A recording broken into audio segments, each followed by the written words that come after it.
नमस्कार। कभी ये ख्याल आया है कि हमारे चारों तरफ की हर चीज, हवा, पानी, ये स्क्रीन जिस पर हम देख रहे हैं और यहाँ तक कि हम खुद, आखिर बने किस चीज से हैं? इस बहुत ही गहरे सवाल का जवाब छिपा है रसायन विज्ञान में।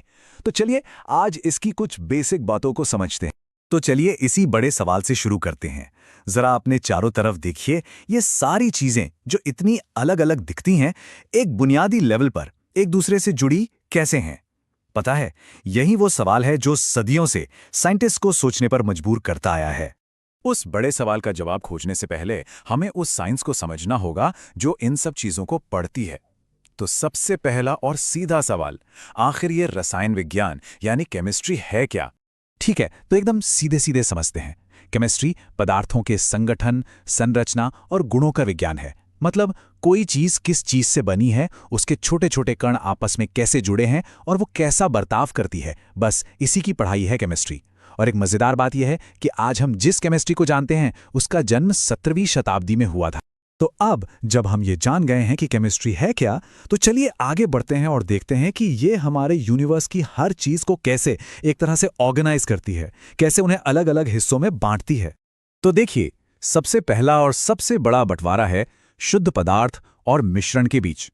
शुद्ध पदार्थ, जैसा कि नाम से ही पता चल रहा है, वो होते हैं जिनकी बनावट हमेशा एक जैसी, एकदम फिक्स रहती है, जैसे सोना या एकदम शुद्ध पानी।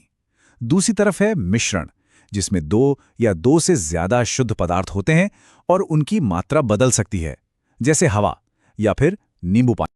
अच्छा, अब जरा शुद्ध पदार्थों को और करीब से देखते हैं। इन्हें भी हम दो हिस्सों में बांट सकते हैं, एक है तत्व और दूसरा है यौगिक।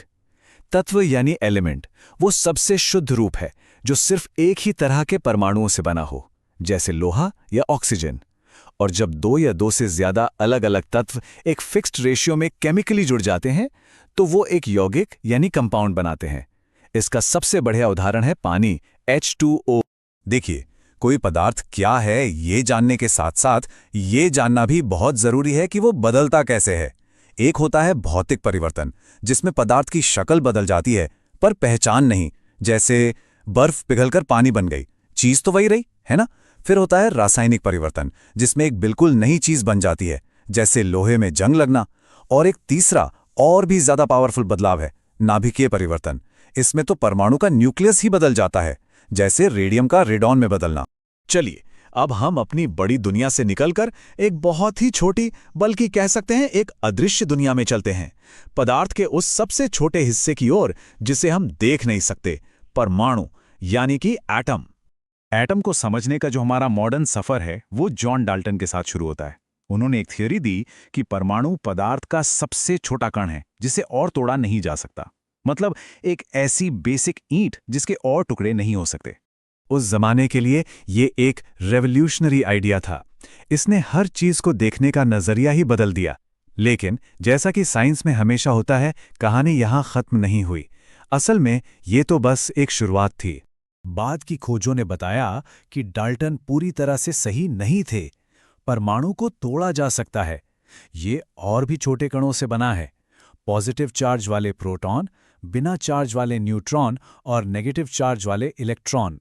और प्रोटॉन और न्यूट्रॉन मिलकर एटम के सेंटर में एक नाभिक यानी न्यूक्लियस बनाते हैं। और सुनिए, बात यहीं खत्म नहीं होती। एक ही एलिमेंट के एटम भी एक दूसरे से थोड़े अलग हो सकते हैं। इन्हें हम कहते हैं समस्थानिक या आइसोटोप्स। इनमें प्रोटॉन तो सेम होते हैं पर न्यूट्रॉन अलग अलग होते हैं, जिससे इनका वजन बदल जाता है। और वहीं दूसरी तरफ होते हैं समभारिक या आइसोभार। ये अलग अलग एलिमेंट्स के एटम होते हैं, लेकिन मजे की बात यह है कि इनका वजन एक जैसा होता है। तो अब हम ये तो जान गए कि एटम क्या हैं, पर ये एक दूसरे से जुड़ते कैसे हैं? क्या इनकी अपनी कोई रूल बुक है? जी हाँ, बिल्कुल है। और इन्हीं नियमों को हम रासायनिक संयोग के नियम कहते हैं। इन एटम्स के जुड़ने के कुछ बहुत ही बेसिक रूल्स हैं। चलिए 3 सबसे जरूरी रूल्स देखते हैं। पहला, द्रव्यमान संरक्षण का नियम। ये कहता है कि आप किसी केमिकल रिएक्शन में मास को बना या मिटा नहीं सकते, वो बस अपना रूप बदलता है। दूसरा, स्थिर अनुपात का नियम। इसका मतलब है कि कोई भी कंपाउंड जैसे पानी, आप उसे कहीं से भी लें, उसमें हाइड्रोजन और ऑक्सीजन की रेसिपी हमेशा फिक्स रहेगी। और तीसरा है गुणित अनुपात का नियम, जो बताता है कि जब दो एलिमेंट एक से ज्यादा कंपाउंड बनाते हैं तो उनके मास का रेशियो हमेशा सिंपल होता है। और फिर आता है एवोगैड्रो का नियम, जो खासतौर पर गैसों को समझने में मदद करता है। ये एक बड़ा कमाल का कनेक्शन दिखाता है कि अगर टेम्परेचर और प्रेशर एक जैसा हो तो किसी भी गैस की बराबर मात्रा में मॉलिक्यूल्स की संख्या भी हमेशा बराबर होगी। इसने हमें इन छोटे छोटे कणों को गिनने का एक रास्ता दे दी। तो हमने पदार्थ, परमाणु और उनके नियमों की बात कर ली, लेकिन सवाल यह है कि केमिस्ट्स इन इतने छोटे न दिखने वाले कणों को असल में गिनते और नापते कैसे हैं? इसके लिए उनके पास कुछ खास टूल्स हैं। जरा इस नंबर को देखिए। ये कोई छोटा मोटा नंबर नहीं है। 6 के बाद 23 जीरो। ये बहुत बहुत बहुत बड़ा नंबर है। और ये कोई मामूली नंबर नहीं है। ये केमिस्ट्री की दुनिया का एक मैजिक नंबर है। इसी जादुई नंबर को एवोगैड्रो संख्या कहते हैं और यही मोल की परिभाषा है। इससे ऐसे समझिए, जैसे 1 दर्जन का मतलब हमेशा 12 होता है ना, वैसे ही जब कोई केमिस्ट 1 मोल कहता है तो उसका मतलब होता है 6.022 × 10⁻23 कण। ये पदार्थ की मात्रा को नापने की एसआई यूनिट है और एटम्स को गिनने का एक तरीका। देखिए, साइंस में हर चीज को सही सही नापने के लिए कुछ स्टैंडर्ड्स की जरूरत होती है।